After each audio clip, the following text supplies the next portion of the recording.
Bismillahirrahmanirrahim. Assalamualaikum warahmatullahi wabarakatuh. Alhamdulillah. Wassalatu wassalamu ala rasulillah wa ala alihi wa sahbihi wa man wala wa ba'du.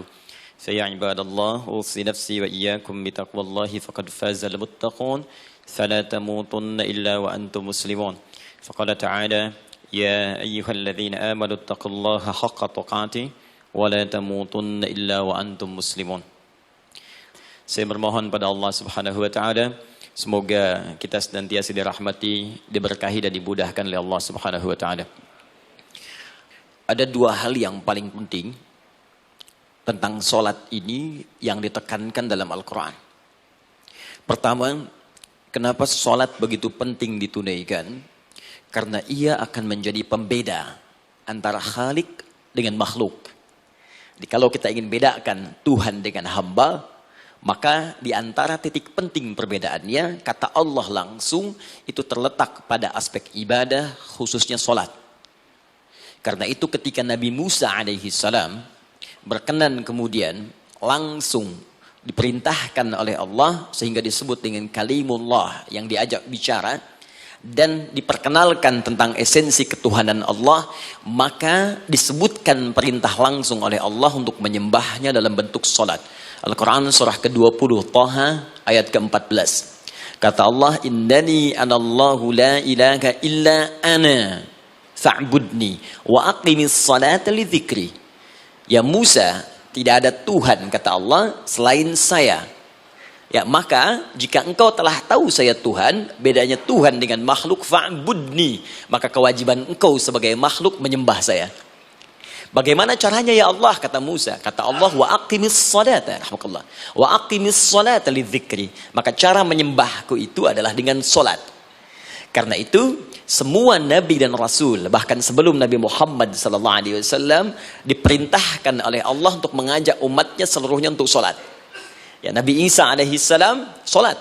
Anda buka Quran surah 19 Maryam ayat 31 sampai 33. Nabi Ismail alaihissalam, ya kakeknya Nabi ke-29, salat. Bahkan meminta keluarganya salat. Quran surah ke-19 ayat 55. Wa kana ya'muru ahlahu bis-shalah. Nabi Zakaria, saudaranya Imran, salat. Quran surah ketiga, ya, ayat ke-38 sampai dengan 39. Ayat 39-nya tegas mengatakan, "Fanadathu malaika wa huwa qa'imun yusalli fil mihrab." Jadi kalau kita urutkan dari Nabi Muhammad sallallahu alaihi wasallam sampai Nabi Adam alaihi salam, semua menunaikan salat kepada Allah Subhanahu wa taala. Ya, Muhammad bin Abdullah bin Abdul Muttalib bin Hashim bin Abdul Manaf bin Qusay bin Murrah bin Kilab bin Ka'ab bin Ghalib bin Fihir bin Malik bin Nadar bin Kinana bin Khuzaimah bin Mudrikah bin Ilyas bin Nizar bin Mudar bin Ma'ad bin Adnan bin Addi bin Adri bin Muqawwam bin Nagur bin Tarikh bin Ya'rub bin Yasjub bin Nabit bin Ismail alaihissalam bin Ibrahim alaihissalam bin Azar atau bin Nahur bin Abir bin Kinan bin Arfakhshad bin Sam bin Nuh alaihissalam bin Mihlail Matushala bin Kinan bin Anwas bin Thith bin Adam alaihissalam. Dari Nabi Muhammad SAW sampai Nabi Adam semua salat. Coba ulangi. Nanti dalil singkatnya dari Quran surah keempat ayat 163. Paling kiri sebelah atas di mushaf. Inna auhayna ilaika kama auhayna ila Nuhin wan nabiyina min ba'di. Muhammad, apa yang kami telah wahyukan kepadamu sudah pernah pula kami sampaikan kepada Nuh alaihissalam dan nabi-nabi setelahnya. Kenapa tidak disebutkan Adam sebelumnya? Karena Adam itu nabi, bukan rasul. Nabi diberikan risalah untuk pribadi dan kalangan dekatnya. Rasul diberikan risalah, tugas untuk mengajak umat. Kenapa Nabi Adam bukan rasul? Karena zaman Nabi Adam belum ada umat. Siapa yang mau diajak? Ya? Ini bagian pertama. Jadi kalau kita hari ini masih mendapat kesempatan sholat, alhamdulillah, ini artinya sampai hari ini kita masih benar-benar manusia. Kan kalau ada orang yang kemudian tidak mau beribadah apalagi sholat, terkhusus ketika dia beriman, maka penting dipertanyakan, masihkah ada iman dalam dirinya? Karena itu kata Allah dalam Al-Quran, surah ke-8 ayat yang kedua, aku akan perdengarkan namaku, sehingga ketika disebutkan itu, kita bisa menguji adakah getaran iman dalam jiwa kita. Quran surah 8 Al-Anfal ayat kedua. Innamal mu'minuna alladzina idza dzukirallahu wajilat qulubuhum. Sungguh orang yang masih punya iman itu kalau diperdengarkan nama Allah kepadanya, akan ada getaran dalam jiwanya. Karena itu setiap hari 5 kali diperdengarkan nama Allah. Untuk menguji di jiwa kita masih ada iman tidak? Bahkan dari bangun tidur, bayangkan waktunya dibagi sempurna persis. Dari mulai subuh baru bangun, menjelang ke siang, mau berakhir siang ke sore, sore pindah ke maghrib, hilang kemudian muncul gelap malam. 5 kali persis dibagi waktu. Diperdengarkan untuk menguji. Kira-kira setelah subuh siang masih ada nggak iman? Sore masih ada nggak? Ya Allahu Akbar, Allahu Akbar. Karena itu kalau iman masih ada melekat di jiwa kita, demi Allah saya katakan, begitu kita mendengar suara azan, pasti hati kita akan mengatakan, Allahu Akbar, Allahu Akbar. Wih, sudah azannya. Pernah begitu? Ya, walaupun mungkin setelah selesai, La ilaha illallah, baru azan, belum qomat. Ya, itu normal, gak apa-apa. Yang penting iman masih ada. Nah, ini menunjukkan ada getaran dalam jiwa. Satu itu. Yang kedua, ini yang jarang dimanfaatkan teman-teman. Jadi seringkali sholat dimaknai pada ibadah formal bagian pertama saja. Adapun yang keduanya, ini yang jarang digali. Padahal sekali saja dalam sehari, itu 5 kali Allah menunggu kita. Ternyata sholat itu satu-satunya wasilah ibadah yang disebutkan dalam Al-Quran untuk langsung memohonkan semua kebutuhan yang kita rasakan. Bahkan sebelum kita diminta sholat, itu kalimat pertamanya bukan ibadahnya. Kata Allah, kau punya masalah apa? Sedang butuh apa? Sedang punya problem apa? Buka Quran surah kedua Al-Baqarah ayat ke-45 sampai 46. Paling kanan pertengahan di usad. Wasta'inu bis-sabri was-salah. Perhatikan kalimatnya, indah sekali. Ya Allah menempatkan salatnya bagian kedua. Kata Allah, wasta'inu, hei hambaku, jika kalian punya persoalan dalam kehidupan, maka, perhatikan kalimatnya baik-baik, wasta'inu, mintakan solusinya kepadaku. Jadi kalau sedang punya masalah, bukan bikin status, gak akan selesai. Sedang eksplorasi minyak, gak keluar-keluar, bikin status. Duh, susah sekali yang ngebornya. Gak akan selesai. Jalan macet, bikin status. Jakarta macet, ya gak akan selesai. Ya, apa yang harus dilakukan? Kata Allah, jika Anda beriman kepadaku, yakin denganku, maka wasta'inu, punya persoalan, minta kepada Allah. Caranya bagaimana? Satu, bisabri, terima dulu masalah itu, jangan dikeluhkan. Kaidah lain muncul, karena mustahil saya akan titipkan persoalan kalau tidak Anda mampu mengatasinya. Kaidah Quran surah kedua ayat 286, kita hafal ayatnya. La yukallifullahu nafsan illa usaha. Perhatikan kaidahnya. Allah tidak mungkin menguji seorang hamba di luar batas kemampuannya. Jadi kalau kita sedang punya ujian di rumah kah, pekerjaan kah, kehidupan sosial kah, sebesar apapun ujian itu, kata Allah, memang karena Anda yang sanggup. Kalau nggak sanggup gak akan diuji. Di ujian itu berbanding lurus dengan kemampuan. Mustahil seorang hamba diuji di luar batas kemampuannya. Jadi kalau Anda sekarang pun sedang punya masalah sebesar apapun, kata Allah, memang cuma kamu yang sanggup, yang lain tidak. Maka jangan mengeluh. Jangan Anda katakan, ya Allah, why me? Kenapa saya? Kata Allah, why not? Memang kamu yang mampu. Yang lain tidak. Nah, ketika Anda bisa menerima itu dengan sabar, baru datang kalimat kedua. Wassalah. Kemudian datang tunaikan sholat dan mintakan solusi kepadaku lewat sholat. Ya, sedikit ya. Lihat sini. Saya berikan sedikit uraian Al-Quran. Saya boleh menulis sini? Boleh ya? Ibu, maaf, agak jauh. Ibu kelihatan ini? Oh, belum saya tulis. Bagaimana bisa kelihatan? Wasta'inu. Baik, ya. Saya ingin sedikit sekali. Ini redaksi Quran itu indah sekali diksinya. Wasta'inu. Lihat sini. Kata Allah, jika Anda punya persoalan dalam hidup, maka mintakan solusi. Terima dulu masalahnya dengan sabar, karena kita dipercaya oleh Allah. Gini, cara memahaminya. Allah aja percaya dengan kita. Masa kita nggak percaya diri? Allah yakin dengan kita mampu. Masa kita nggak yakin? Terima dengan sabar. Kemudian wassalah, mintakan solusinya lewat salat. Kata perintahnya dibuka dengan kalimat wasta'inu. Kalau kita ingin rubah kata perintah ini, fi'il amr, ingin dirubah ke dalam bentuk permohonan, minta, maka rubah kalimatnya menjadi nasta'in. Lihat, nasta'in. Baik, wasta'inu, kata Allah, kalian punya persoalan, ayo minta solusi padaku. Terus kita pengen minta, ya Allah kami ingin minta. Maka dalam bahasa Arab, Kalau kita ingin merubah kalimat ini ke dalam bentuk permintaan, kita katakan nasta'in. Saya tanya pada Anda, pernah nggak dalam sholat kita mengucapkan kalimat nasta'in? Ada? Masih ingat? Baik, apa kalimatnya? Iyyaka na'budu wa iyyaka nasta'in. Perhatikan, iyyaka na'budu wa iyyaka nasta'in. Iyyaka na'budu, iyyaka, ya Allah, Engkau perintahkan aku untuk ibadah.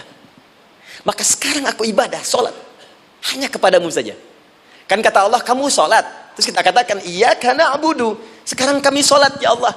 Nama lain sholat itu ibadah. Kalau kita ibadah, na'budu. Dari mana tahunya nama lain sholat ibadah? Quran surah ke-20 ayat ke-14. Fa'budni wa aqimis sholata li dzikri. Ibadah kepadaku, caranya sholat. Maka saat sholat kita katakan, iyyaka na'budu. Ya Allah, Engkau perintahkan aku untuk ibadah. Sekarang aku ibadah. Wa iyyaka nasta'in. Dan sekarang aku sedang punya persoalan, ya Allah. Aku punya masalah. Aku punya problem. Dan aku yakin hanya Engkau yang pasti akan menyelesaikannya. Ketika Anda mengatakan iyyaka nasta'in, perhatikan hadis qudsinya. Hadisnya qudsi. Ya. Al-Imam Al-Bukhari meriwayatkan, Imam Muslim meriwayatkan, An-Nasa'i meriwayatkan dari sahabat Abu Hurairah radhiyallahu taala anhu. Ada lagi yang dari sahabatnya Anas bin Malik. Perhatikan kalimatnya. Idza qala al-'abdu iyyaka na'budu wa iyyaka nasta'in, jika hambaku dalam salatnya benar membacanya, benar dari awal salatnya sampai dengan kalimat iyyaka na'budu wa iyyaka nasta'in, ya Allah, sekarang aku ibadah kepadamu dan sekarang aku punya persoalan. Aku mohonkan solusinya darimu. Kata Allah, hadza baini wa baina 'abdi. Ini perjanjian antara aku dengan hambaku. Wali 'abdi. Hadisnya qudsi. Wali abdi, kalau hambaku benar salatnya sampai kalimat ini, masalah, apapun yang dia minta sekarang, aku akan kabulkan. Aku akan kabulkan. Pertanyaan saya, berapa di antara kita yang salat sampai detik ini, ribuan kali ruku dan sujud, yang memanfaatkan momentum ini untuk memohon? Siapa di antara kita yang ketika salat memohon kepada Allah solusi? Jangan-jangan selama ini salat itu hanya menjadi formalitas saja. Takbir, ruku, sujud, salam, selesai. Takbir, ruku, sujud, salam, selesai. Padahal Allah sudah menunggu hambaku, kamu tuh punya masalah apa? Makanya setiap waktu dibagi 5 supaya hidup kita ringan. Subuh ke zuhur punya masalah, zuhur salat. Begitu kita mohon, tuntas masalah itu. Zuhur ke asar punya persoalan, asar salat. Dijawab oleh Allah, tuntas persoalan itu. Karena itu semua nabi dan rasul, bahkan orang soleh, ketika punya persoalan dalam hidupnya, even itu hanya menulis karya ilmiah, maka mereka akan memulai dengan sholat dan minta kepada Allah Subhanahu Wa Taala. Teman-teman kenal Nabi Zakaria? Bagus. Baik, di sana belum tulis, sudah kelihatan. Sini kenal Nabi Zakaria, alhamdulillah. Tapi nggak apa-apa. Saya ke Sukabumi, Pak. Ada yang kenal Fir'aun? Kenal Fir'aun, kenal, bagus. Baik, Sukabumi hubun dunia, suka itu hubun, bumi itu dunia. Baik. Teman-teman, Nabi Zakaria itu diuji oleh Allah. Maaf, belum punya keturunan. Dan semua nabi punya ujian. Jadi jangankan kita, nabi aja yang jelas surganya punya ujian. Ya, Anda pernah sakit, Nabi Ayub sakitnya lebih parah dari kita. Ya, Anda di keluarga belum ada keturunan, Nabi Zakaria pernah lebih daripada kita. Sampai rambutnya memutih, fisiknya sudah letih, dan menurut medis, maaf sekali, istrinya divonis tidak mungkin punya keturunan, monofus dan mandul, mustahil. Secara klinis, gak mungkin. Secara medis, tidak mungkin. Maka Allah tunjukkan satu isyarat yang sangat luar biasa. Jika Anda mendapati situasi, makhluk mengatakan ini mustahil dan sudah angkat tangan, ini tanda pertama dari Allah, langsung tinggalkan pendapat manusia, langsung memohon kepada Allah. Maka turunlah beritanya di Quran surah ketiga Ali Imran ayat 38 sampai 39. Paling kanan sebelah atas di mushaf. Sekarang perhatikan kalimatnya, saya mau sambungkan dengan Al-Fatihah tadi. Hunalika da'a Zakaria rabbah. Di mihrabnya Nabi Zakaria salat bermohon kepada Allah. Qala rabbi habli min ladunka dzurriyyatan thayyibah. Kemudian ia berdoa, Rabbi habli, ya Allah yang maha memberi tanpa batas. Ini adab pertama, kalau teman-teman mau berdoa, sebut nama Allah sesuai dengan hajat kebutuhan kita. Itu yang disebut dengan Al-Asma'ul Husna. Di Asma'ul Husna itu bukan nama-nama indah yang sekedar dihafal, bukan. Tapi nama yang diberikan oleh Allah sesuai dengan kebutuhan hidup kita. Dalilnya Quran surah ke-17 ayat 110. Ya, paling kanan sebelah atas di mushaf, ke pertengahan. Ya, kata Allah, "Qulid Allah." Jika Anda punya persoalan, sebut nama Allah. Allah, Awir Rahman atau Ar-Rahman. Ayyamma tad'u, tapi kalau Anda ingin spesifik meminta, falahul asmaul husna. Pilih nama Allah, ia punya nama-nama yang indah sesuai kebutuhan kita. Jadi kalau teman-teman misalnya minta kelancaran rezeki, sebut ya Allah ya Razzaq. Anak mau ujian, ya Allah ya Al-Alim. Di proyek misalnya ada hambatan, ada gangguan, ya Allah ya Al-Jabbar ya Al-Malik. Ingin mudah mengatasi ujian, ya Allah ya Sabar. Minta. Ya, jangan semuanya disebutkan, nanti jadi beban. Ya, Allahumma ya Rahman ya Al-Malik ya Al-Quddus ya Sabar, gitu kan? Yang tadinya nggak punya masalah jadi punya masalah, gitu kan? Pilih salah satu. Nah, jika Anda ingin memohon pada satu hal yang mustahil menurut manusia, maka minta dengan menyebut nama Allah yang memberi tanpa batas mustahil di dalamnya. Nama Allah tersebut namanya Wahhab. Wahhab. Ya Allah, ya Wahhab. Al-Wahhab. Kalau kita rubah dalam bentuk permintaan, maka singkat kalimatnya dengan hab. Hab. Untuk sendiri habli, untuk banyakkan hablana. Rabbana hablana min azwajina wa dzurriyyatina qurrata a'yun. Nabi Zakaria minta karena sendiri yang mengalami situasi itu, maka beliau katakan, Rabbi habli, ya Allah habli min ladunka, ya Allah yang tak punya batas dalam pemberian. Mereka mengatakan aku tak akan punya keturunan. Mereka mengatakan mustahil aku punya anak. Dan aku yakin kau memberi batas tanpa memberikan pemberian tanpa batas. Aku mohon darimu saja. Darimu saja, dzurriyyatan thayyibah, keturunan-keturunan terbaik. Innaka sami'ud du'a. Engkau pasti mendengar doa saya. Kalau pada yang maha memohon saja, maha mendengar saja tidak mengabulkan, lantas kepada siapa lagi aku mesti minta? Tapi poinnya bukan itu. Poinnya adalah, ini disampaikan oleh Nabi Zakaria dalam keadaan sedang sholat. Mesti berdiri dalam sholatnya. Dalam bahasa Arab, berdiri disebut dengan qaimun. Qaim. Berdiri. Sedang sholat disebut dengan yusolli. Perhatikan ayat 39-nya. Fanadathul malaikatu wa huwa qaimun yusalli fil mihrab. Maka seketika ketika doanya selesai dipanjatkan, salatnya belum selesai. Doanya selesai dipanjatkan, seketika datang malaikat menyampaikan, kamu dapat kabar gembira, Anda akan punya anak, bahkan namanya langsung diberikan oleh Allah, Yahya. Artinya hidup. Yang mustahil menurut manusia, lahir dari rahim seorang perempuan yang divonis monopos dan mandul, kata Allah, bagiku yang gak ada yang mustahil. Jadi dan hidup dia. Kapan itu terjadi? Masih sholat dan belum selesai dalam sholatnya, dalam keadaan berdiri. Sekarang saya tanya Anda, kita membaca iyyaka na'budu wa iyyaka nasta'in dalam keadaan ruku atau sujud? Sujud. Berdiri. Berdiri teman-teman. Betul kan? Dalam keadaan berdiri saat baca Al-Fatihah. Iyyaka na'budu wa saat kita mengatakan wa iyyaka nasta'in, Allah balik bertanya, apa yang kamu butuhkan? Nabi Zakaria itu sholat dulu baru minta. Kita umat Nabi Muhammad karena keutamaan nabinya, sebelum sholat dah ditunggu. Butuh apa? Mau minta apa?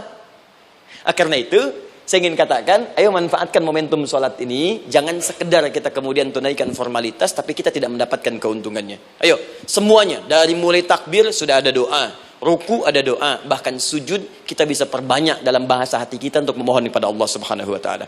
Jelas sampai di sini? Baik. Mudah-mudahan insya Allah doa kita dikabulkan oleh Allah Subhanahu Wa Taala. Ini baru mukaddimah, kita belum mulai. Ini pengantar.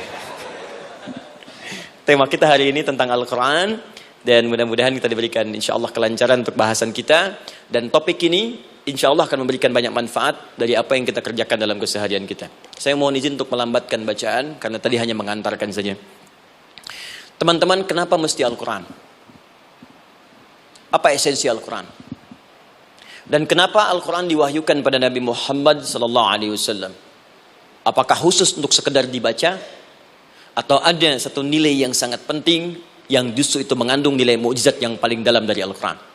Yuk kita mulai dengan Al-Quran surah kedua Al-Baqarah ayat ke-38, paling kanan sebelah atas. Disambungkan dengan Quran surah kedua ayat 185, paling kiri pertengahan di mushaf. Quran surah kedua ayat 38 dengan Quran surah kedua ayat 185. Saya mulai dari kisah Nabi Adam, saya pelan-pelan. Nabi Adam saat diciptakan oleh Allah, kemudian diberikan informasi bahwa beliau akan bertugas di bumi, beraktivitas di bumi. Disampaikan di Quran surah kedua ayat 30, paling kiri sebelah atas, wa idz qala rabbuka lil malaikati inni ja'ilun fil ardi khalifah. Kata Allah, dan pelajari, ingat ketika kami menyampaikan pada para malaikat, kami akan menugaskan satu makhluk manusia namanya Adam di bumi tugasnya, untuk menjalani hidup di bumi. Nah, secara singkat, setelah Nabi Adam turun ke bumi di awal masa bersama Sayyidah Hawa, ya alaihi wassalam, maka ternyata bersamaan dengan turunnya Adam dan Hawa ke bumi itu, mereka berdua dibekali petunjuk. Yang dengan petunjuk itu, ini yang dahsyat.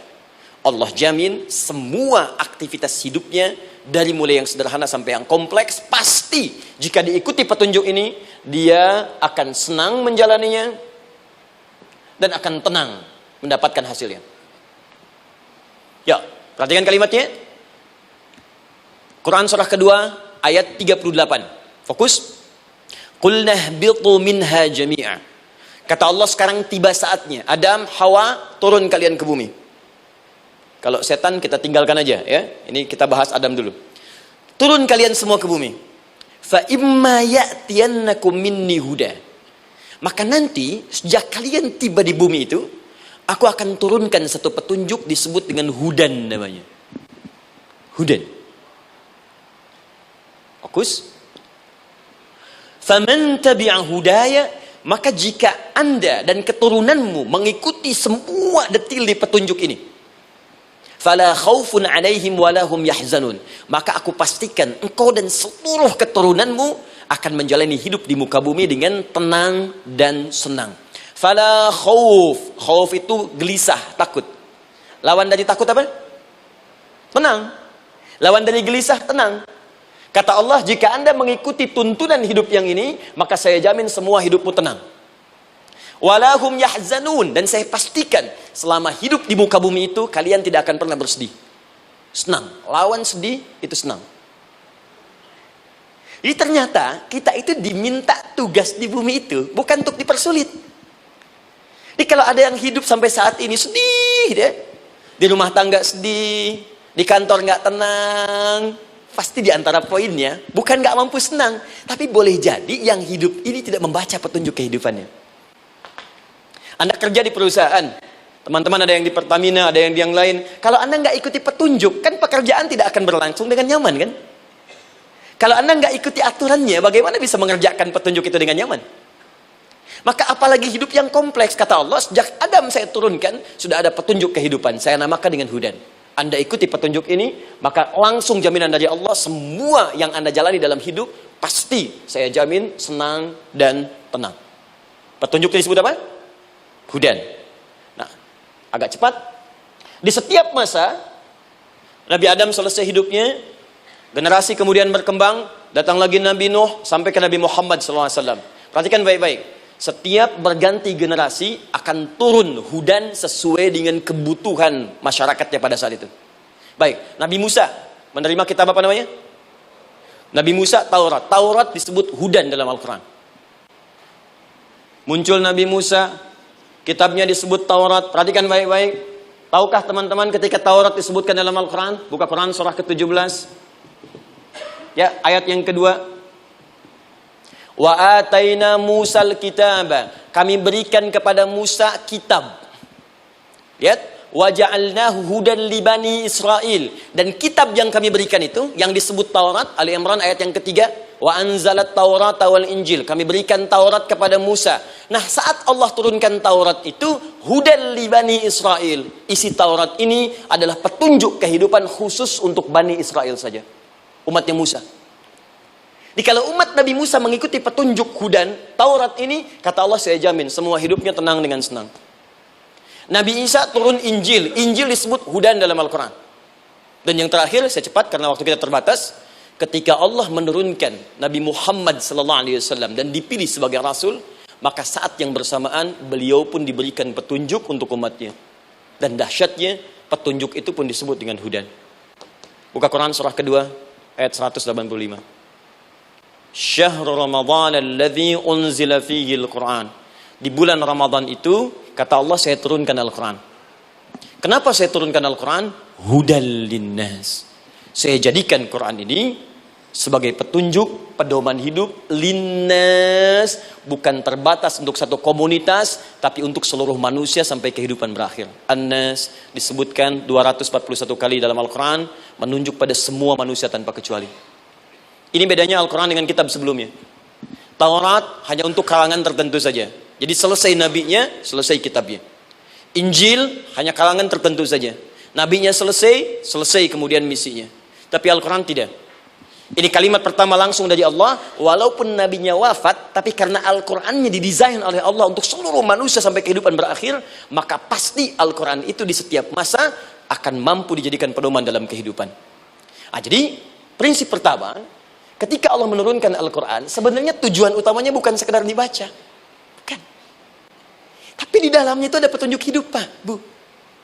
Dan yang buat, yang menciptakan kita.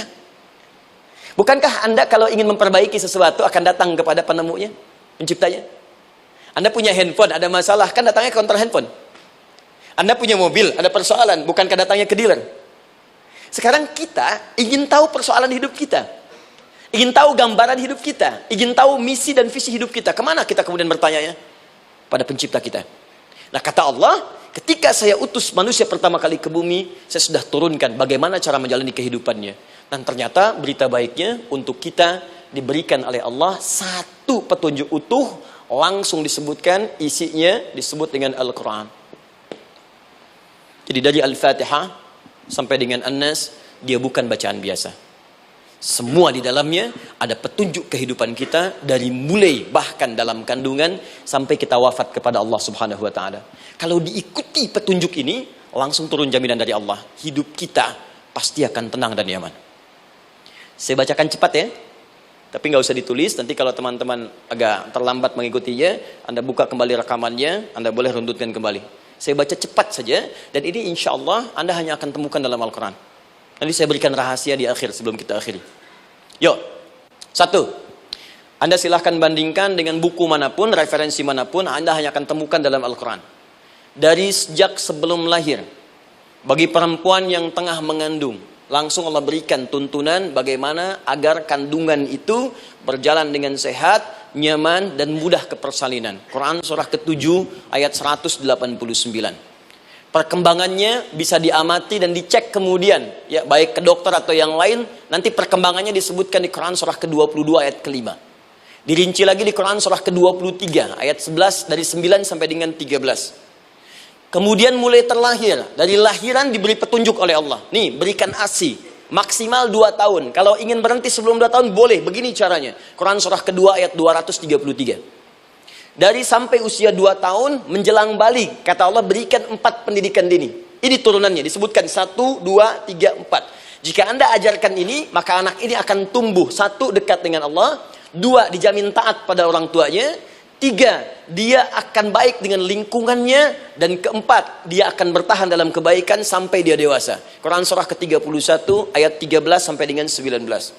Usia 7 tahun, ya mulai dia balik misalnya, dia akan mulai belajar. Bagaimana cara belajar yang baik supaya cepat paham, gampang mengerti. Turun Quran surah ke-9 ayat 122. Amalannya di Quran surah 96 ayat yang pertama. Kemudian rinciannya diturunkan di Quran surah kedua ayat 282 di ujung ayatnya. Lalu bagaimana mencari sekolah yang bagus, majlis yang baik, guru-guru yang baik, diturunkan Quran surah ke-58 ayat ke-11. Dicontohkan tentang Maryam dan Nabi Isa alaihissalam di Quran surah ketiga ayat 35 sampai dengan 37. Naik lagi, dia mulai dewasa, ya mulai bergaul, bahkan kadang-kadang merantau, punya tempat komunitas berbeda. Bagaimana supaya dia bergaul tidak terpengaruhi lingkungan yang tidak baik. Maaf ya, kadang-kadang ibu yang sudah mengandung, melahirkan, ayah mencari nafkah, tiba-tiba anak pergi bahkan ke kampus, ke sekolah, dapat teman yang gak bagus, pulang-pulang mengecewakan Anda. Dan bagaimana menemukan tempat-tempat yang baik untuk bisa menjaga perilaku anak ini? Ditemukan nanti di Quran surah ke-49 ayat ke-13-nya. Dirinci perkembangannya di Quran surah ke-12 Yusuf ayat 2 sampai dengan ayat 29-nya. Sampai ketika dia akan mulai kemudian menikah. Kata Allah, pilih pasangan yang baik dengan ta'aruf, berikan mahar yang sempurna. Quran surah ke-4 ayat ke-4. Kemudian dia mulai menikah. Kata Allah, sebelum menikah, pelajari dulu fikih nikah. Banyak orang yang menikah, tapi karena tidak belajar tentang persoalan rumah tangga, apa yang akan terjadi di rumah tangganya. Detil Pak, Bu. Kata Allah, ini, kalau kamu berbuat begini, akan ada miskomunikasi. Kalau ada miskomunikasi, persoalannya akan begini. Solusinya begini. Maka diturunkan dasarnya di Quran surah ke-30 ayat 21, detilnya di Quran surah ke-4 ayat 34 sampai dengan 35. Paling kiri sebelah atas sampai dengan ke tengahnya. Anda berlanjut, diterangkan oleh Allah, hei, tugas suami saat mulai pertama kali menikah, maka tugas yang pertama siapkan untuk mencari nafkah. Bagaimana caranya ya Allah? Diturunkan oleh Allah. Satu, jangan takut kehilangan rizki. Jangan pernah mencuri. Jangan pernah ngambil punya orang. Karena punya kamu akan saya berikan sempurna. Kamu ngambil punya orang, maka kamu akan menyulitkan diri sendiri. Itu akan dikembalikan pada yang berhak. Ya, turun Quran surah ke-51 ayat 22. Dirinci, begini cara nyarinya. Quran surah kedua ayat 168. Kalau Anda ingin cepat baru bergerak, rizkinya sudah dapat. Quran surah kedua ayat 172. Ada yang dahsyat, dia belum keluar, rizkinya yang mendatangi dia. Jadi nanti di Al-Quran ada 8 jenis rizki. Di antara yang paling hebat, ada yang belum Anda datang, rizkinya sudah menjemput. Ada orang mendatangi rizki, ada rizki mendatangi dia. Contoh, Al-Imam Asy-Syafi'i sedang berdiskusi dengan Imam Malik gurunya. Kata Imam Asy-Syafi'i, Syekh, rizki itu mesti saya cari dulu, baru kita dapat. Kata gurunya, ya Syafi'i, ada rizki yang cukup kita beramal dekat kepada Allah, dia akan datang tanpa kita cari dengan ikhtiar manusia. Kata Syafi'i, mustahil. Kata Quran kan kita kerja dulu, baru datang. Kata Imam Malik gurunya, kamu yang belum sampai. Kita amalkan ini, rizki datang. Maka berhenti sampai di situ, Imam Syafi'i pamit. Di jalan tiba-tiba, beliau mendapati ada panen anggur, Pak, Bu. Terus dipanggil sama yang punya kebun. Ya pemuda, katanya, sini. Mau bantu nggak? Kalau kamu bantu, kami berikan anggurnya. Maka beliau bantu, panen, petik. Sampai setelah selesai diberikan anggur yang besar-besar, hanum. Senyum, senang beliau. Ternyata senangnya bukan karena dapat anggur. Senangnya karena merasa pendapatnya benar. Kalau saya nggak bantu panen ini, nggak akan dapat saya anggur. Cuma karena saya bantu, saya diberi ini. Maka rasa senangnya inilah dibawa kemudian kepada gurunya, ingin laporan. Tapi perhatikan adabnya. Dia tidak mengatakan, guru, nih saya benar. Kalau saya nggak ikut panen, nggak dapat saya ini. Perhatikan kalimat Asy-Syafi'i. Guru, tadi saya di jalan, dipanggil oleh pemilik kebun, ikut panen anggur. Begitu saya bantu, saya diberikan anggur ini. Beliau tekankan dengan kalimat yang kencang pada kalimat, begitu saya bantu, saya dapat anggur ini.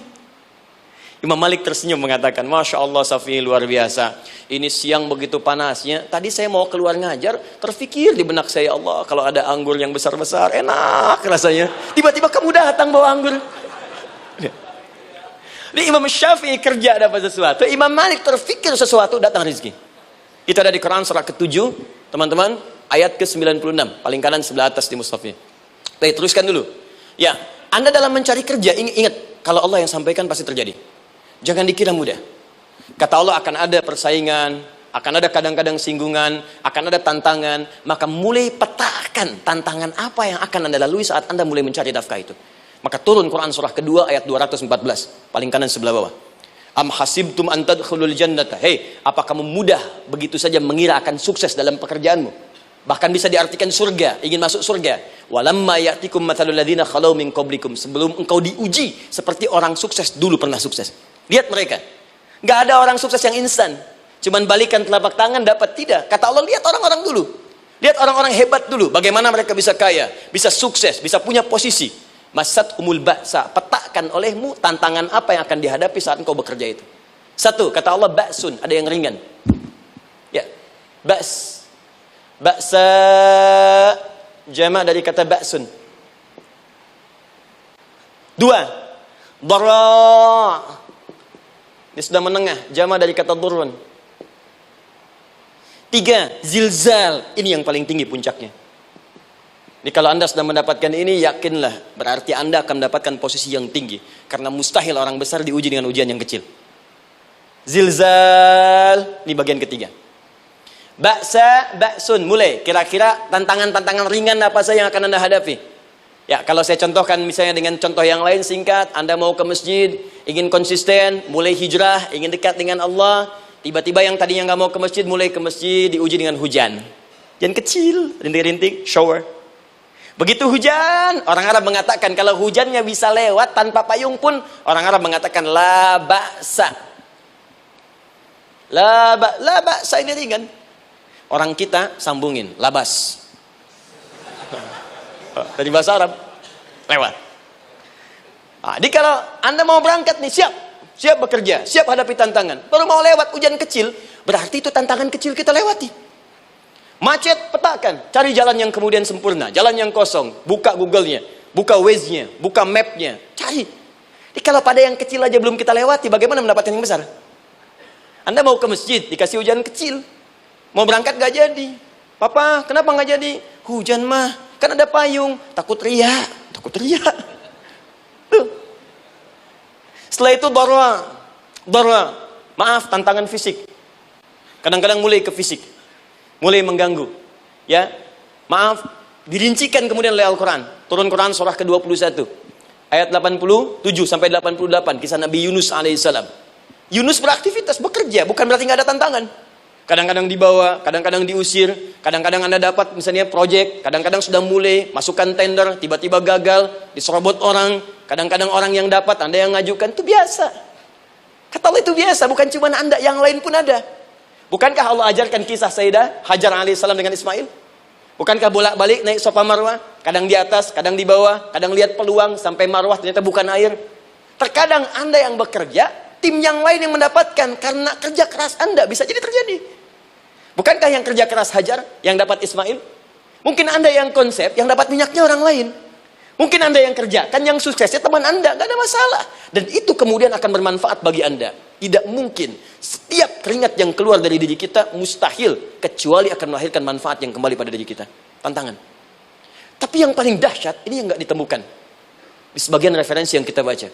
Ketika Allah menjelaskan semua tahapan-tahapan tantangan ini sampai ke puncaknya zilzal.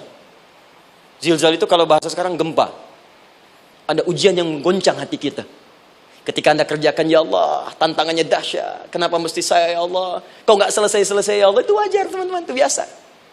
Kata Allah, orang dulu saja mengatakan, mata nasrullah, kapan ini selesai? Berbahagialah kalau teman-teman sudah mendapatkan tantangan puncak yang paling tinggi ini. Ini artinya Allah sedang mempersiapkan Anda menjadi orang besar di kemudian hari. Dan cara mengatasinya diturunkan Quran surah ketiga ayat 142, paling kiri sebelah atas. Perhatikan dahsyatnya. Yang pertama diterangkan tantangannya, yang kedua dijelaskan cara mengatasinya. Saya mau berhenti sampai di titik ini, nanti saya terangkan cara berinteraksi dengan Al-Quran. Ya, perhatikan baik-baik. Kata Allah, jika kelak engkau sudah bisa memetakan tantangan ini, maka siapkan solusi untuk mengatasinya. Ayatnya dibuka dengan kalimat yang sama persis. Saya pernah sampaikan teori ini di dua perusahaan besar di Indonesia. Yang pertama ada satu perusahaan, karena ini direkam saya nggak sebutkan perusahaannya, perusahaan otomotif besar sedang turun gratis, kemudian juga ada inflasi yang tinggi. Terus saya terangkan teori Quran. Dia praktekkan berhasil, Pak. Padahal saat itu saya presentasi di depan non-muslim. Non-muslim. Sales-sales se-Indonesia dikumpulkan, saya bedah tentang ini. Dan mereka berhasil. Sampai sekarang naik lagi. Yang kedua sama, ini direkturnya juga non-muslim. Tapi nggak apa-apa, kita diskusi. Dan mau mendengar teori ini. Dan praktekkan, naik. Ya, dulu di satu perusahaan minyak juga. Sedang turun, karyawan semua dikumpulkan. Lalu kita bahas tentang ini, kita terangkan. Yang ini yang paling menarik dari Al-Quran. Kalimatnya sama persis. Quran surah ketiga ayat 142. Am hasibtum an tadkhulul jannata. Apa Anda duga akan begitu mudah mendapatkan kesuksesan dalam hidup? Tolong fokus baik-baik. Jangan selalu mengartikan jannah dengan surga. Karena asal kata jannah itu artinya kesuksesan, kebahagiaan yang belum tampak. Surga, kenapa disebut dengan jannah? Karena itu puncak kebahagiaan kita yang belum nampak sekarang. Saya kasih rahasia ya. Ini antara kita saja nih. Kalau ada kata jim dengan nun di depannya, itu pasti tidak nampak, tersembunyi. Apapun tambahannya. Ya, misal, jin kenapa disebut dengan jin? Karena memang ketika diciptakan, dia tidak tampak, tersembunyi. lawannya ins. Karena itu kita disebut ins, karena saat lahir kita tampak. 18 kali disebutkan dalam Al-Quran. Ya ma'syaral jinni wal ins, wa ma khalaqtul jinna wal ins. Jadi jin disebut jin karena memang fitrahnya tersembunyi, nggak nampak. Jadi kalau ada jin melakukan penampakan, itu jin sedang kena masalah, sedang keluar dari fitrah. Sama dengan manusia, harusnya tampak. Jadi kalau ada manusia yang senang sembunyi-sembunyi, dia sama dengan, bukan saya yang bilang, sedang punya masalah. Ke kantor sembunyi-sembunyi, hati-hati Pak Alfian tuh. Biasa ada pintu depan, masuk pintu belakang. Suami di rumah buka WA sembunyi-sembunyi, Bu, hati-hati tuh. Pulang lewat pintu belakang, berarti sedang punya persoalan dalam hidup. Setiap ada jim dengan nun, pasti tersembunyi. Ibu punya janin, rahim, dalam rahim ada janin. Kenapa disebut dengan janin? Jim, nun, ya, nun. Karena sosok itu belum nampak dalam pandangan kita. Nanti kalau sudah lahir, baru tampak. Jannah, kenapa disebut jannah? Karena belum tampak dalam pandangan kita, nanti kelihatan. Karena itu dalam Al-Quran, kata jannah itu tidak dikhususkan dengan surga, tidak dikhususkan dengan surga. Kadang-kadang menunjuk aspek kesuksesan yang belum tampak. Anda mau ngubur minyak, minyaknya belum tampak, belum kelihatan. Anda mau kerja, ya hasilnya kan belum tampak, baru ikhtiar sekarang. Karena itu orang Arab disebut kaya kalau mereka mendapatkan kebun yang tak tampak sebelumnya. Kebun anggur, bukan kurma, kalau kurma banyak. Kebun anggur, ada apel, ada jeruk, sampingnya ada sungai-sungai, disebut dengan jannah. Ya, kalau punya unta, nggak kaya di Arab, biasa. Karena yang kelihatan padang pasir, unta, hitam, merah, biasa. Tapi kalau sudah punya kebun anggur, yang sulit di padang pasir ada kebun, itu baru disebut kaya. Karena itu orang Arab kadang mengartikan jannah dengan aspek kesuksesan yang belum tampak. Diartikan dengan kebun anggur, kebun apel, dan macam-macamnya. Perhatikan, am hasibtum an tadkhulul jannah. Apa Anda duga ingin sukses itu begitu mudah? Sukses jadi tidak. Walamma ya'lamillahu alladhina jahadu minkum wa ya'lamas sabirin. Perhatikan baik-baik. Sebelum Allah memastikan pada diri Anda terdapat dua hal yang paling utama untuk mengatasi tantangan tadi. Satu, jahadu, kesungguhan, serius. Jadi kalau mau sukses, mesti serius. Kerja serius, cintai pekerjaan Anda. Ya, belajar anak-anak serius, pastikan belajar dengan serius. Jangan cuma anak-anak duduk paling belakang, nggak pernah nanya, kadang ngantuk, pulang, ujian, besoknya mau ujian, baru belajar. Ya, sistem SKS, sistem kebut. Ya kadang-kadang sejam, Bu, Pak. Saya pernah ada orang di luar ngadu waktu di Libya, Ustaz, gimana ini orang Indonesia? Kenapa? Saya belajar 3 bulan, besok mau ujian. Teman antum orang Indonesia pinjam catatan saya, baru semalam dia dapat 8, saya 7,5. Saya bilang, Anda belum tahu sistem SKS itu. Baik, ya. Tapi itu bukan solusi. Begitu ujian selesai, ilmu lupa. Itu poinnya. Jadi kalau hanya sekedar ilmu dipakai untuk ujian, pada prakteknya nggak akan terpakai. Ini banyak anak sekolah sekarang hanya belajar untuk ujian saja. Padahal kalau dipraktekkan, kadang kaitan dengan agama tinggi, Bu, Pak. Fisika itu dengan agama itu tinggi. Gaya F1 sama dengan F2, gaya gerak sama dengan gaya dorong. Gaya sedikit, maka keluarnya sedikit. Pukul kencang, bunyinya kencang. Imannya kalau kuat, amalan jadi banyak. Iman sedikit, amal pun sedikit. F berbanding lurus dengan P, hukum Pascal. Gaya berbanding lurus dengan tekanan. Masuk bab akhlak. Makin banyak gaya, makin banyak tertekan. Nah itulah. Gaji 5 juta, gaya 10 juta, kan? Ini serius. Serius. Di divisi apapun Anda, saya 3 sepekan lalu lah takziah ke tempatnya yang Habibie, terus diminta tausiah di sana. Dan saya perhatikan beliau termasuk yang paling serius ketika diberikan tugas apapun. Gak pernah diberikan amanah kecuali mencintai pekerjaan itu. Yang Habibie demikian. Ciri orang sukses itu serius. Tapi keseriusan itu, kata Allah petakan jadi 3 bagian lagi. Karena jahadu itu punya 3 turunan kata. 1, keseriusan merencanakan, disebut ijtihad namanya. Punya rencana. Mappingnya apa? Stepnya apa? Oke, Anda ingin kerjakan sebuah proyek, baik, proyeknya berlangsung berapa lama? Target kita apa? Jangka panjangnya, menengahnya, jangka pendeknya. Kemudian apa tantangan yang akan dihadapi di setiap tahapan-tahapannya? Selesaikan. Bahkan saking pentingnya tahap perencanaan ini ditunjukkan oleh Allah langsung lewat sholat. Teman-teman masih ingat sholat pertama yang kita kerjakan setiap hari, sholat apa namanya? Subuh. Apa artinya subuh? Tuh, ini masalahnya. Ini kata Al-Quran sendiri ya, kata Al-Quran sendiri. Nanti akan ditemukan orang yang ibadah tidak paham apa yang dikerjakan dan dilakukan dalam ibadahnya. Contoh sholat. Kata Allah akan ada orang sholat yang saat sholat tidak mengerti apa yang ia baca dan dia lakukan dalam sholatnya. Jujur tanyakan pada diri kita. Sampai detik ini, dari sekian ribuan kali ruku dan sujud, berapa persen bacaan sholat yang kita pahami? Jangan-jangan kita ruku tapi nggak ngerti yang dibaca. Sujud tak paham yang diungkapkan. Bagaimana bisa khusyuk? Mustahil. Maka kembali ke sini. Kenapa sholat pertama itu disebut dengan subuh? Teman-teman, ternyata semua nama sholat dari subuh sampai isya, plus bacaan dan gerakan dari takbir sampai salam, itu bukan sekedar gerakan semata. Semua ada artinya, ada maknanya. Dan diajarkan oleh Nabi langsung. Subuh disebut dengan subuh. Ada dua kata. Satu, fajar. Quran surah ke-17 ayat 78. Inna Qur'an al-fajri kana mashhuda. Kedua, subuh di surat At-Takwir. Was-subhi idza tanaffas. Kenapa disebut fajar? Fajar itu pancaran positif, pancaran kebaikan. Jadi kalau yang baik disebut fajar. Kalau yang jelek disebut fujur.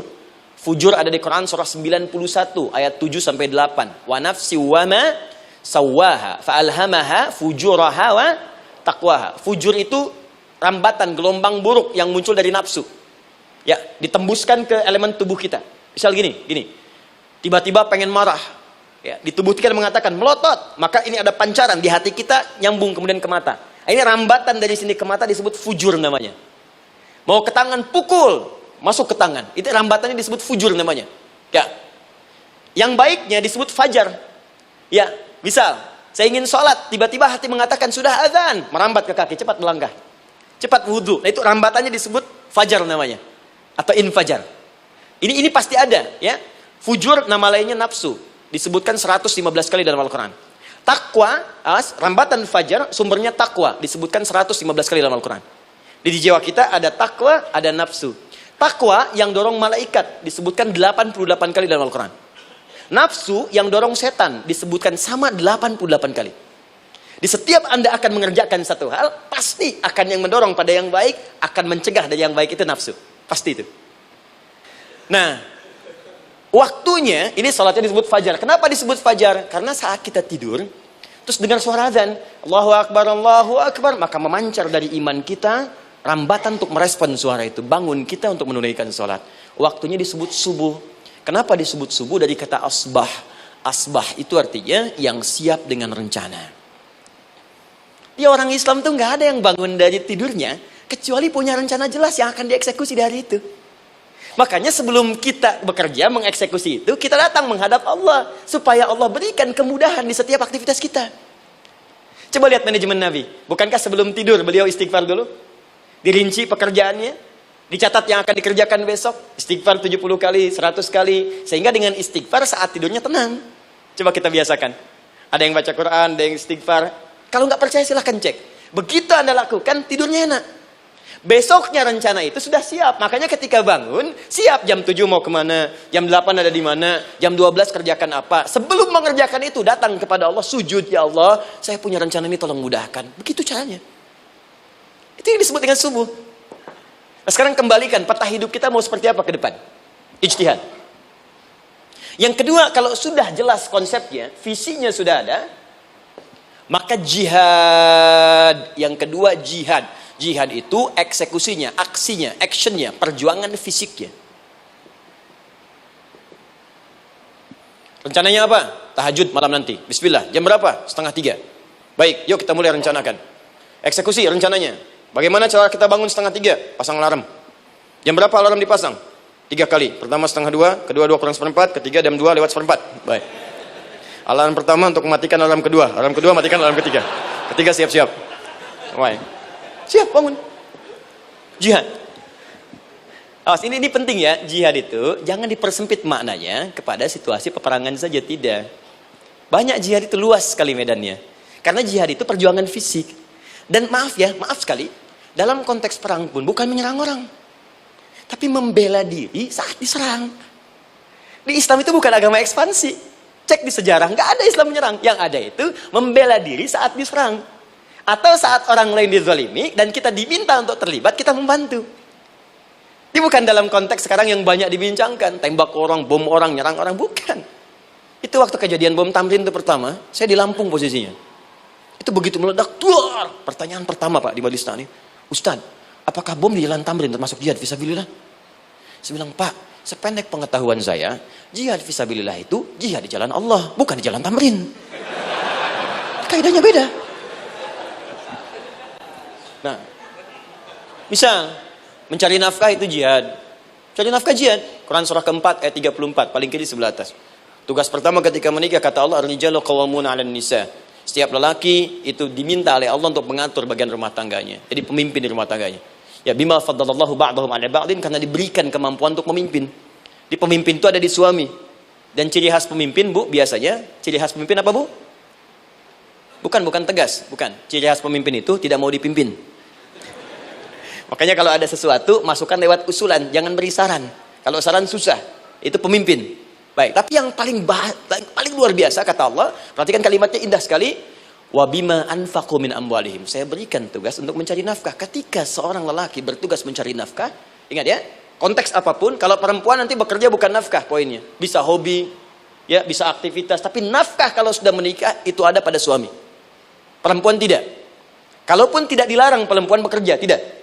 Sayyidah Aisyah mengajar, ada yang para sahabiah jadi perawat, ya, ada yang pengajar. Banyak dulu sahabat Nabi yang perempuan mengajar. Ya, kan ada pelajaran-pelajaran khusus perempuan. Ya, ada bagian perawat, ada dokter. Ini kan yang ngandung perempuan, masa yang periksa laki-laki? Ya, ada bagian perempuan tertentu. Itu silahkan bekerja boleh, tapi nafkah laki-laki. Begitu lelaki meniatkan pekerjaannya karena Allah untuk mencari nafkah, itu setiap langkahnya jihad fisabilillah. Wafat, syahid. Maaf ya, apakah selama Anda bekerja sudah diniatkan ibadah? Jangan-jangan cuma kerja aja. Kalau cuma kerja, apa bedanya Anda dengan yang belum beriman? Anda wafat juga. Kerja di gedung yang sama, berangkat menemukan kemacetan yang sama. Apa bedanya iman kita dengan yang lain? Satu, kita pasti wafat, pasti pulang. Dan kita nggak bisa pilih, ya nggak bisa pilih. Antum bisa duluan, saya belakangan mungkin. Atau ditukar, saya belakangan, Anda duluan mungkin. Atau memang saya bisa duluan, ya duluan menyolati Anda. Oke, paham ya? Jadi ibu di rumah jihad, Bu, pada anak, perawat, mengandung itu sudah jihad. Jadi kalau wafat dalam proses saya melahirkan atau sedang mengandung itu syahid. Itu jelas nggak ada perbedaan pendapat. Anak-anak yang sekolah niatkan ibadah, Bu, Pak. Mohon maaf ya, mesti ada bedanya. Iman kita di rumah mesti itu terpancar kepada anak-anak. Ajarkan mereka sekolah yang baik. Pilih sekolah yang mengajarkan sholat, mengajarkan baca Quran. Sekarang banyak kok. Fisikanya bagus, Qurannya bagus, kimianya bagus, sholatnya juga bagus. Cari. Kalau bisa dunianya bagus, akhirat bagus, kenapa hanya pilih dunia saja? Siapkan. Itu jihad. Terakhir, tidak mudah mengeksekusi ini. Pasti ada tantangan yang ketiga. Namanya mujahadah. Mujahadah. Tantangan mengatasi gejolak jiwa. Kadang-kadang malas, capek, ya belum eksekusi dilakukan sudah berdebat pada yang tidak penting, sehingga tidak menghasilkan kesimpulan, ragu-ragu, khawatir, maka atasi semua itu. Turun Quran surah kedua ayat 216. Kutiba alaikumul qitalu wa huwa kurhul lakum. Kalau engkau sedang tidak nyaman, maka perangi ketidaknyamanan itu jika engkau ingin mendapatkan kesuksesan yang telah engkau cita-citakan. Asa an takrahu syai'an fa huwa khairul lakum. Boleh jadi apa yang engkau tidak rasakan sekarang, engkau rasakan gak enak, gak nyaman, di balik itu Allah sedang siapkan sesuatu yang lebih baik untukmu. Wa asa an tuhibbu syai'an fa huwa syarrul lakum. Mungkin yang engkau harap-harap sekarang, boleh jadi itu belum baik untukmu sekarang. Allahu ya'lamu wa antum la ta'lamun. Karena Allah lebih tahu masa depan, engkau pikiranmu pendek sampai di sini saja. Maka teman-teman sekalian, kembalikan lagi, tidak pernah Anda akan temukan dalam Al-Quran kecuali bimbingan hidup yang semuanya nyata. Silahkan cek. Itu baru pekerjaan. Belum ibu di rumah, ibu capek merawat anak, kadang mengeluh, kadang nangis. Turun Quran surah ke-17 ayat 23. Kadang-kadang ada beda pendapat dengan suami. Quran surah ke-4 ayat 34 sampai 35. Masalah kondangan saja, Pak, bisa beda pendapat. Ya. Ya, Pak, kan ada family gathering malam. Mama pakai baju apa ya? Hijau apa yang biru? Masya Allah. Kata Anda biru bagus, mah. Kata mama kayaknya hijau deh, Pak. Tuh. Nanya tapi udah punya jawaban. Ya, bagus kalau dipakai, begitu keluar kuning. Naik lagi, Anda udah 40 tahun, anak masih ada, turun Quran surah ke-46 ayat 15. Kemudian naik lagi sampai Anda sepuh, sampai kembali ke keadaan tidak normal seperti anak-anak lagi, Quran surah ke-22 ayat ke-5. Sampai ada amalan, kalau Anda jangan kira Anda akan hidup selamanya, Anda pasti wafat. Quran surah ke-3 ayat 185. Bahkan diajarkan kalau wafatnya ingin enak, begini caranya. Pelajari Pak, jangan cuma dunia, kita akan meninggal. Ini ada di Quran, kalau pengen meninggalnya enak, begini caranya. Ya kalau nggak percaya silahkan amalkan, nanti kita akan lihat di akhir. Ya, betul akan kelihatan. Quran surah ke-89 ayat 27 sampai 30. Kalau kalian nggak pelajari ini, silahkan kata Allah, saya berikan yang ini yang kedua sambil dipukulin malaikat. Quran surah ke-8 ayat ke-50. Sampai di alam kubur dijelaskan, kalau nanti Anda wafat, Anda pindah ke alam kubur, kalau ingin di kuburnya terang, nyaman, banyak rezekinya, lakukan amalan Quran surah ketiga ayat 169 sampai 172. Tapi kalau Anda abai, Anda akan seperti Firaun dulu. Setiap pagi sampai petang ditampakkan neraka. Quran surah ke-40 teman-teman sekalian disampaikan oleh Allah langsung ya dari ayat 45 sampai 46 ya. Sampai terjadi kiamat disampaikan Quran surah ke-75. Sampai dihisab ada yang masuk surga tanpa hisab. Quran surah kedua ayat 25. Ada yang masuk neraka tanpa hisab. Ada. Kan yang kita tahu surga aja. Masuk neraka tanpa hisab ada. Quran surah 18 ayat 99 sampai dengan 100. Sampai disebutkan surga yang paling indah nomor 1 bersama Nabi dan orang-orang soleh. Jadi kalau Anda masuk sini, tetangga Anda semua Nabi. Ya, depannya Nabi Ibrahim, belakangnya Nabi Musa misalnya, samping kirinya Nabi Yusuf, ya, samping kanan Nabi Muhammad SAW. Itu cuma 3 golongan. Orang soleh, para syuhada, orang-orang jujur dalam kehidupan dunianya. Jadi kalau Anda jadi pekerja yang jujur, taat kepada Allah, Anda berpotensi masuk surga bersama semua Nabi dan Rasul yang pernah diutus. Ya. Baik, itu ada di Quran surah keempat ayat ke-69. Ada yang kedua di taman surga, Quran surah ke-51 ayat 15 sampai dengan 18. Ada yang surga seluas langit dan bumi, Quran surah ketiga ayat 133 sampai 134. Ada yang neraka yang biasa, ya, sebiasa-biasa nerakanya kebakar juga. Quran surah 4 ayat 56. Tingkat paling tinggi neraka jahanam untuk 2 golongan, munafik, ingat, munafik dan kafir. Jadi kalau Anda pun muslim, jauhi perbuatan munafik. Karena munafik akan mengantarkan langsung ke dalam neraka jahanam. Quran surah keempat ayat 140. Mana yang tidak ada? Mana yang tidak ada di Quran? Semua ada. Bisnis ada. Ya, birokrasi ada. Diplomasi ada. Mengajar ada. Ilmu ada. Karena itu saya mau tutup. Jika kita ingin benar mengeluarkan petunjuk ini, seperti orang dulu pernah melakukannya, maka kata Allah melalui lisan Rasulullah turun Quran surah ke-29 ayat ke-45. Satu ini aja kita kerjakan, insya Allah ini akan beda kita rasakan. Utslu ma uhya ilaika minal kitab. Jika kalian kemudian hidup di muka bumi, maka keluarkanlah bimbingan dari Al-Quran sesuai dengan kebutuhan kita secara tematik. Utslu itu dari kata tilawah. Tilawah itu baca, pahami, amalkan. Karena itu setiap kita baca Al-Quran, di sampingnya pasti ada yang menerjemahkan supaya kita paham. Betul kan? Ketika ada yang baca Al-Quran, di sampingnya ada siapa? Ya, sari tilawah kan? Baik, sari tilawah itu bahasa Indonesia. Ya, sari, sebetulnya tilawah saja. Tapi mungkin saat yang menerjemahkan dulu pertama di Indonesia, namanya Bu Sari. Karena itu disebut sari tilawah. Ya, kalau Adi mungkin ada tilawah gitu kan? Nah, jadi teman-teman, caranya begini. Anda keluarkan sesuai kebutuhan. Enggak semua ayat Quran mesti kita kaji. Kalau mau dari awal, dari akhir, bagus. Kalau baca silahkan. Hatamkan. Nabi juga hatamkan. Tapi kalau Anda ingin ambil sesuai passion kita. Anda pebisnis, kenapa nggak mengeluarkan ayat bisnis di Quran?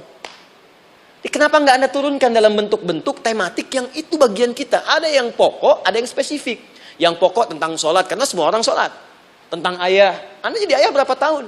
Kenapa nggak dikeluarkan di Quran ayat-ayat tentang ayah?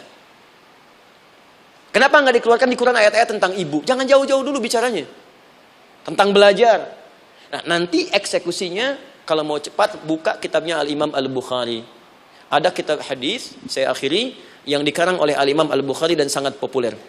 Apa nama kitabnya? Kalau hafal saya kasih hadiah. Apa kitab Imam Al-Bukhari yang populer?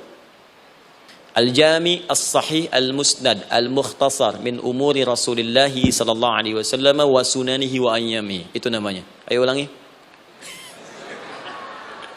Disingkat Sahih Al-Bukhari. Kenapa saya bacakan lengkap? Bukan karena singkatannya, tapi banyak orang sekarang baca buku, baca kitab, hanya langsung ke isinya. Padahal setiap ulama ketika menuliskan judul kitabnya, itu pasti ada petunjuk di dalamnya. Kata Imam Al-Bukhari, Al-Jami As-Sahih, kitab ini saya buat sebagai petunjuk umum miniatur kehidupan Nabi yang bisa kita ambil hikmahnya sekarang. Jadi kalau kita pengen tahu bimbingan Nabi di masa lalu, supaya kita terapkan sekarang, buka kitab saya ini. Semuanya mustad bersambung kepada Nabi. Sahih saya pastikan, saya teliti satu-satu. Al-Mukhtasar, saya persingkat, gak bertele-tele. Nah ini poinnya.